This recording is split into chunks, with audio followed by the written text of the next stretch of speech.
Recent గా అగ్గిపెట్టి మచ్చకు సంబంధించి కూడా మీ ఇద్దరు కలిసి ఒక ఇంటర్వ్యూ కూడా ఇచ్చారు కదా. అగ్గిపెట్టే మచ్చ ఏంటంటే, ఇప్పుడు చూడండి, ఇప్పుడు సపోజ్ మీరు నా ఫ్రెండ్ అంటే నాకు హెల్ప్ఫుల్గా చేయాలి, అంతేగాని ఎదుటి వాళ్ళకి చెప్పి దీనికి ఇంతే డబ్బులు ఇయ్యి దీనికి ఇవ్వద్దు అని అంటే అది ఫ్రెండ్ ఎట్లయితే ఎనిమి అవుతుంది కదా. పెద్ద బాల్ షూట్ వాళ్ళు మాస్టర్ రాకేష్ మాస్టర్ ఉన్నప్పుడు నేను చేశాను. పర్టికులర్గా నా కంటెంట్ కావాలి, నేను కావాలని పిలుస్తారు. ఏ సత్య పెట్టలే నన్ను. అండ్ ఏమంటాడు నాకు వాయిస్ మెసేజ్లో, ప్రపంచం అంతా తన వల్లే నాకు తెలుసా అంట. అసలు అలా ఎలా ప్రపంచం అంతా తన వల్ల నాకు ఇలా తెలుసు? వీళ్ళెవరో తెలియని రోజున నేను ఫేమ్ అయ్యాను. ఈ రోజున ఏదో అంతే.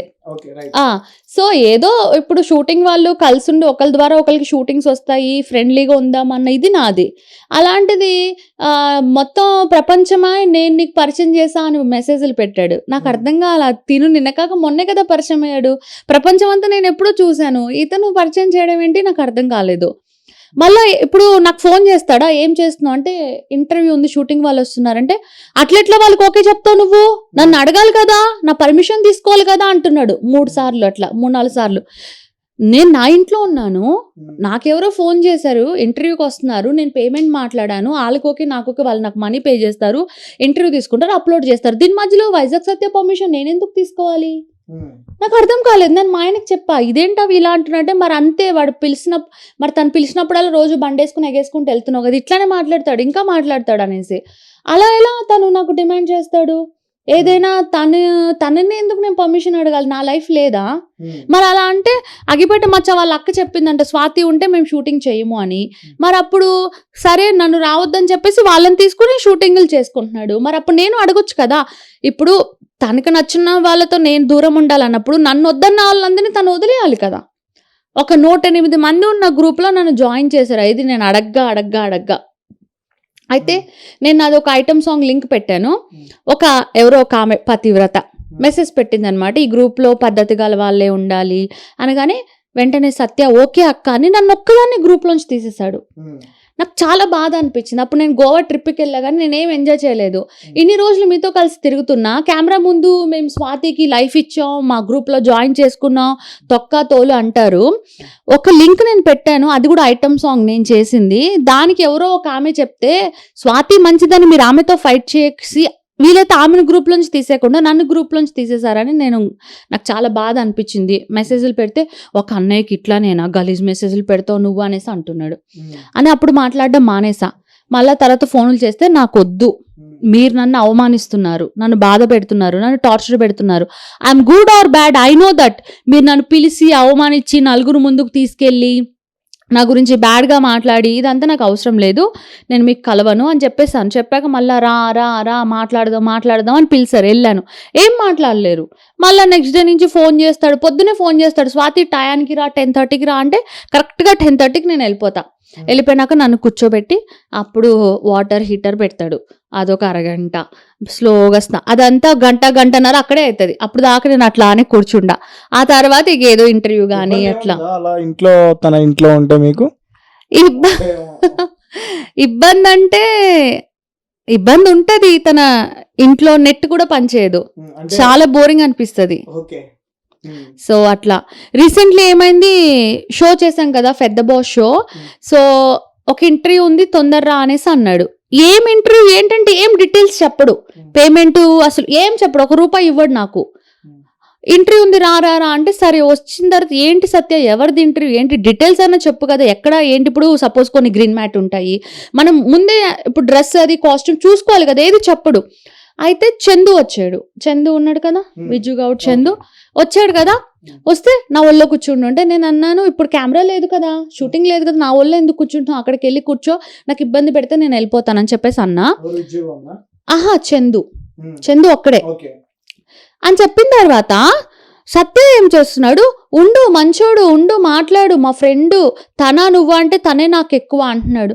తనే ఎక్కువైతే తనతో మాట్లాడుకు, నాకేం సంబంధం, దానికి నన్ను ఎందుకు పిలిచినావు అంటే ఏం చేశాడు, బయటకు వెళ్ళి తలుపేసేసి గడపెట్టేశాడు, లోపల పెట్టేసి. ఈ పిల్లోడేమో వచ్చి మీద కూర్చుంటే, చందు లెగు నాకు ఇష్టం ఉండదు ఇదంతా, ఎందుకు తను గడపెట్టాడు ఏమనుకుంటారు అందరూ, ఫస్ట్ తలుపు తీ లేవచ్చుందంటే లేవట్లా. నేను కొద్దిగా హైట్ ఉన్న అబ్బాయి కొద్దిగా హైట్ తక్కువ ఉన్నాడు, అయినా కూడా ఏదైనా జరగవచ్చు, ఏదైనా జరిగిన తర్వాత బాధపడి, ఇప్పుడు తన పైన నమ్మకంతోనే కదా నేను తన ఇంటికి వెళ్ళినప్పుడు అట్లా వేరే అబ్బాయిని పెట్టి తలుపు గడపెట్టేసి తలుపు తీయట్లేడు, ఈడు లేవట్లేడు. ఎంతైనా అమ్మాయికి బలం కొద్దిగా తక్కువ ఉంటుంది అబ్బాయితో కంపేర్ చేస్తే. నాకు అసలు ఏం అర్థం కాలేదన్నమాట, ఏంటి సత్య అట్లా. తర్వాత ఎప్పుడు డోర్ కొట్ట తీసాడు, ఏంటి పని అయిపోయింది అనుకున్నానే అంటున్నాడు. ఏంటి సత్య తమాషాలు చేస్తున్నావా, ఇంటర్వ్యూ అని పిలిచి నేను వెళ్ళిపోతాను ఇట్లా అయితే అనేసి అన్న. చందు ఏమంటున్నాడు, నేను నిన్నేమన్నా చేశానా, నువ్వు చెప్పు నేను నిన్నేమన్నా చేశానా అంటున్నాడు. ఛాన్స్ లేదు కాబట్టి ఏం చేయలేదు, ఒకవేళ ఛాన్స్ ఉంటే చేసేదేమో మనకి తెలియదు కదా. ఎందుకు సత్య ఇట్లా చేస్తున్నావు అంటే తను నాకు ఎప్పటి నుంచో ఫ్రెండ్, తన నువ్వా అంటే నాకు తనే ఎక్కువ అనేసి అంటున్నాడు. ఏంటి సత్య ఏంటి చంది ఇట్లా చేస్తున్నారు, మళ్ళీ వచ్చి ఒళ్ళోకి వచ్చి నేను వెళ్ళిపోతాను, నాకు ఫస్ట్ నాకు ఇంటర్వ్యూస్ ఏమొస్తుంది అంటే వద్దులే ఎందుకంత భయపడుతున్నావు అంటే కెమెరా ముందు చేస్తా ఉంటే అవును కెమెరా పెట్టు చేస్తాను, అప్లోడ్ చేయి, నువ్వు కూడా బెడ్ మీద పడుకుని చేద్దామా, నీ కెమెరా లేకుండా నేను చెయ్యను, నాకు ఇంట్రెస్ట్ లేదంటే మళ్ళీ అప్పుడు తీసుకెళ్ళి ఒక పార్క్ దగ్గర మీరు చూసుంటారు కొండల మీద కూర్చుని ఒక ఇంటర్వ్యూ చేసాం కదా అది అనమాట. అట్లాగా ఎన్నోసార్లు నాకు సత్య వల్ల ఎన్నో ఇబ్బందులు జరిగాయి, కానీ నేను ఎప్పుడు ఏది చెప్పలేదు. నేనా దేని గురించి, అట్లా ఏం లేదు. యాక్చువల్లీ ఏమైందంటే ఒక లల్లి అని ఒక ఆమె నాకు బర్త్డేకి రమ్మంది, ఇక్కడే మా ఇంటి పక్కనే అనమాట. సత్యకి కూడా పిలిచింది, నాకు కూడా పిలిచింది. అయితే ఏమైందంటే వాళ్ళకి ఏదో గొడవైంది అప్పుడే మధ్యాహ్నమే. గొడవ అంటే గొడవ కూడా కాదు, ఏదో మిస్అండర్స్టాండింగ్. అయితే సత్య ఏమంటాడు నువ్వు వెళ్ళొద్దు, తను వెళ్ళకపోతే నేనెందుకు వెళ్ళొద్దు, నేను వెళ్ళాను అనమాట. అక్కడికి వెళ్ళి జస్ట్ ఇట్లా కనిపించి వచ్చేసిన, ఏం తినింది లేదు తాగింది లేదు. మెసేజ్లు స్టార్ట్ చేశాడు, నేను వద్దని చెప్పినా కూడా నువ్వు ఎందుకు వెళ్ళినావు, ఈ రోజు నుంచి చూడు ఒక్క షూటింగ్ నీకు రాకుండా చేస్తా, నేనంటే ఏంటో చూపిస్తా, ఇప్పుడు పెద్ద బాస్ మళ్ళా ఇప్పుడు ఇంకోటి స్టార్ట్ అవుతుంది, దాంట్లో నిన్ను అస్సలు పెట్టనియను నిన్ను అని ఇంకా చాలా రూడ్గా మాట్లాడుతున్నాడు. నేనేం చేయలేదు, సీదా నా ఫోన్ తీసుకున్నా, తన మెసేజ్ ఒక్కొక్కటి వినిపిస్తున్నా, దానికి కౌంటర్ నేను చెప్తున్నా, అట్లా చేశాను అంతే తప్ప నేను తన మీద పోలీస్ కంప్లైంట్ ఇస్తాను అని ఏం చెప్పలేదు. నేను వైజాగ్ సత్య దగ్గర నుంచి వేధింపులు మీరు ఎదుర్కొంటున్నారా? ఇప్పుడు లేదు, ఇంతకు ముందు మొన్న కూడా చాలా రూడ్గా మాట్లాడుతున్నాడు. ఈ ఫైటింగ్ అయిన తర్వాత నేను పెట్టాను వీడియో, పెట్టాక తను కూడా 2 వీడియోలు పెట్టాడు. నేను మళ్ళీ ఇంకో వీడియో పెడితే బాలు ఫోన్ చేసి ఎందుకు ఇట్లా ఫైటింగ్ చేసుకుంటున్నారు మీరు, వాడికి బీపీ ఎక్కువ నీకు తెలుసు కదా అంటే నేనేం చేయను, అయితే సత్యకి బీపీ ఎక్కువ అయితే నేను పడాలా? మరి మనం ఒక మాట చెప్దాం, ఇప్పుడు ఉప్పల్ బాలు వైజాగ్ సత్ ఇద్దరు బాగా జింగ్లీ బింగ్లీ దోస్తులు అనేసి అంటారు కదా. కొన్ని రోజుల క్రితం మీకు గుర్తుందో లేదో నేను కూడా పక్కనే ఉన్నాను, వైజాగ్ సత్య నేను ప్రతి ఛానల్కి వెళ్ళి బాలు గురించి సత్య బ్యాడ్గా మాట్లాడాడు, చాలా ఛానల్స్లో మాట్లాడాడు.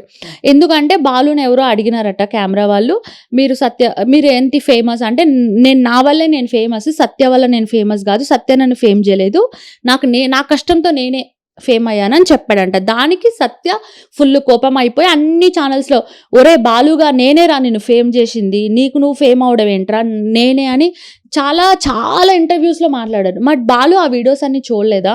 మరి వాళ్ళిద్దరూ ఫ్రెండ్స్ అయినప్పుడు గొడవ వచ్చినప్పుడు ఒకరి మీద ఒకరు చెప్పుకున్నారు కదా, మరి నేనెందుకు గొడవ అయినప్పుడు ఎవరికి ఎందుకు చెప్పకూడదు? నేను అంటే సత్య ఏం తిట్టినా నేను పడుండాలి కానీ నేను వీడియో చేసి పెట్టకూడదంట అని బాలు కూడా అంటున్నాడు. సత్య కూడా చాలా రూడ్గా మాట్లాడుతున్నాడు నాతోటి. ఇప్పుడు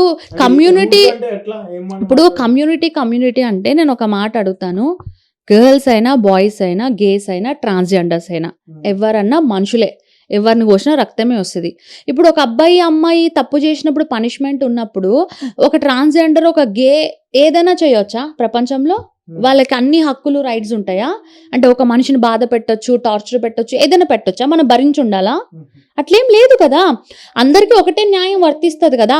మరి మా వాళ్ళందరినీ వేసుకొస్తాను గొడవ చేస్తాను అంటే నాకు అర్థం కాల, తప్పేవరిది? నిన్నేమన్నా అన్నానా? మా వాళ్ళందరినీ వేసుకొస్తానంటే ఎవరు వాళ్ళందరూ కూడా అంటే ఇప్పుడు కొన్ని కమ్యూనిటీస్ అట్లా అంటారు కదా, కొంతమంది ఉంటారు కదా వాళ్ళ తరపు అట్లా అంటున్నాడు. నేనేమన్నానని దేనికి అంటే ట్రాన్స్జెండర్ అయితే ఏదైనా చేస్తారా? కాదు, వాళ్ళు కూడా మళ్ళాగా మనుషులే అన్నప్పుడు అందరికీ ఒకటే వర్తిస్తుంది. కొన్ని పనులు చేయొచ్చు, కొన్ని పనులు చేయకూడదు అన్న రూల్ అందరికీ ఉంటుంది కదా. ఏమో నాకు అర్థం కాదు. ఇంతకు ముందు కూడా ఒకసారి రాకేష్ మాస్టర్ షూట్లో ఉన్నప్పుడు కూడా ఒక ట్రాన్స్జెండర్ నా మీద చాలా అబండాలేసింది. అప్పుడు గొడవైనప్పుడు అప్పుడు కూడా ఆమె సేమ్ డైలాగ్ వాడుతుంది మా వాళ్ళందరూ. అంటే నాకు అర్థం కాలేదు, మీరు ఏం ప్రూవ్ చేయాలనుకుంటున్నారు? మీరు కూడా మనుషులే, మీకు బతికే హక్కు ఉంది, అన్నీ ఉంది. అట్లా అని ఎదుటి మనిషిని ఉత్తగే బాధ పెట్టి టార్చర్ పెడితే ఏ మనిషి అయినా ఎదురు తిరుగుతాడు. అది అమ్మాయి అయినా, అబ్బాయి అయినా, ట్రాన్స్జెండర్ అయినా, గే అయినా, ఎవరైనా ఒకటే. మరి దానికి ఎందుకు స్పెషల్గా ఇట్లా చేస్తారు? అట్లుంది పరిస్థితి. Okay right, thank you so much. Thank you.